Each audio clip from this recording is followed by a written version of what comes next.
So they were colossi of Memnon, statues of Amenhotep III, pretty much popular in Luxor, particularly among vendors. Going anywhere, you have to go around them, and you cannot not to stop there. And the vendors know that very well.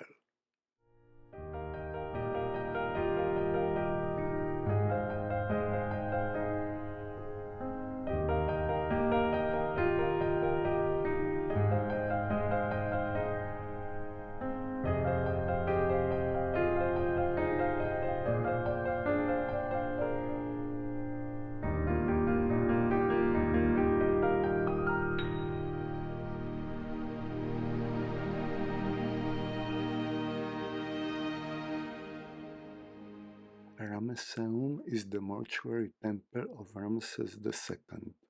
Sometimes he is called Ramesses the Great.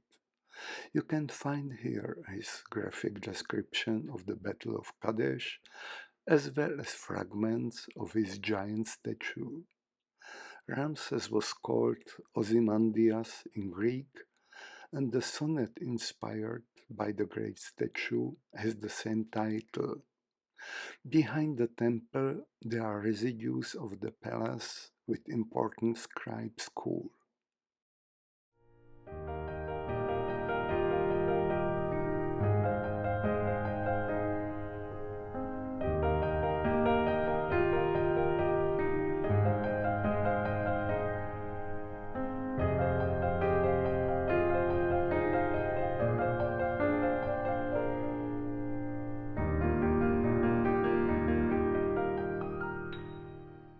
It could be reconstructed, but it won't be reconstructed, is because it's almost as famous as a fallen ruin as it would have been as an original colossal statue. So I'm going to read Ozymandias by Shelley.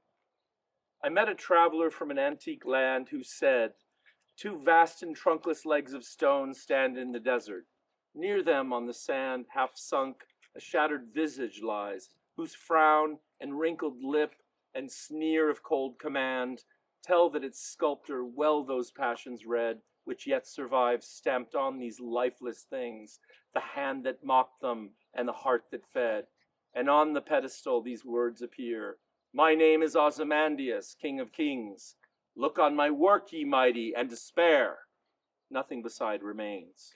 Round the decay of that colossal wreck, boundless and bare, the lone and level sands stretch far away."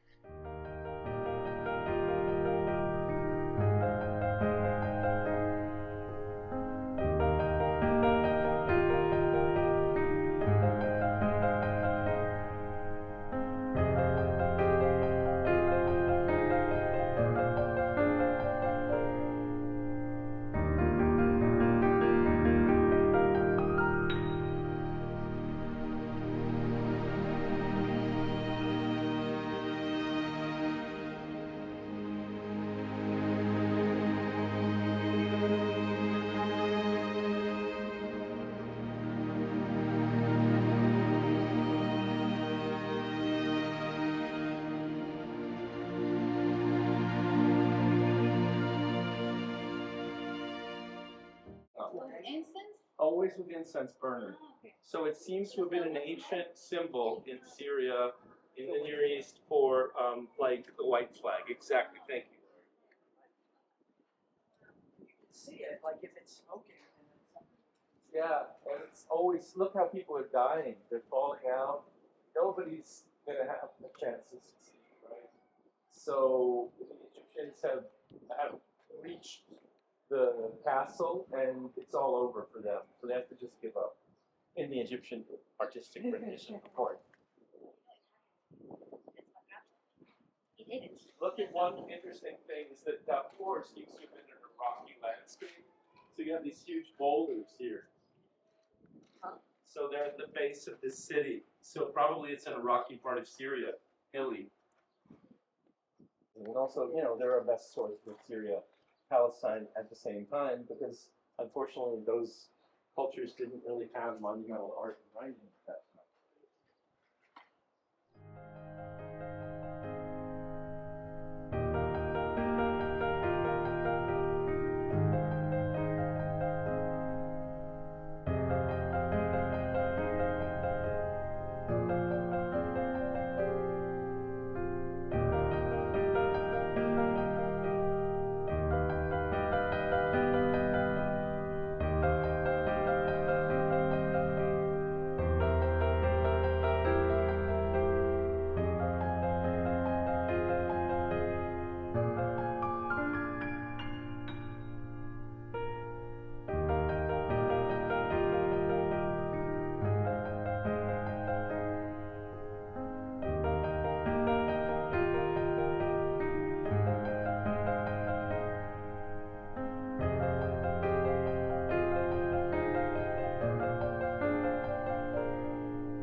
One way that we know about what the contents are of a given vessel is that they put mud on the top of the mouth of the vessel and they let it dry, but before drying they impress it with stamps. So there's one rectangular stamp here. If you have a flashlight or something and we went to the shade, this isn't a great impression. There you go. You see some of the signs there. And the school lessons were often tales, stories, model letters, like learning how to write a proper letter, right? Like we had in school too. Dear so-and-so, I kindly provide me with the date of your arrival. Or there'd be literature, you know, so the story of Sinuhe, the story of Astarte and the sea, different tales, myths. And as a result, we learn a lot of literature and stories from these discoveries. But you also see the teacher coming along and saying, oh, that hieroglyph doesn't look right, and correcting it in red.